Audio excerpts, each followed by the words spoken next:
IFM News. IFM News. IFM News. Lokal. Naipaayan na iti pamigbig at ti Municipal Disaster Risk Reduction and Management Council wenno Mdrrmc iti iliti Solsona kagiddan na tinaiwayat a selebrasyon at ti National Disaster Resiliency Month. Naipaima kadakwada ti plaque of commendation manipod iti Provincial Government of Ilocos Norte wenno PGIN.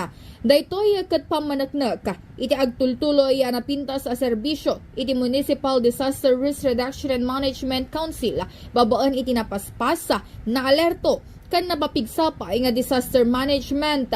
Gapu iti dayto yain panamnama ti lokal a gobyerno ti Solsona iti pan nakaipaay ti impormasyon iti tunggal umili nang runa no may panggapa iti panagsagana ken panagridam iti tiyempo ti didigra. Kabayatan na, inpasigurado tinasao nga ili, asaan laang nga agpatingga ti serbisyo da, iti na ipaay nga pamadayaw, no dikat agserbi nga inspirasyon na iti panangitultuloy tinapintas anarugyanan.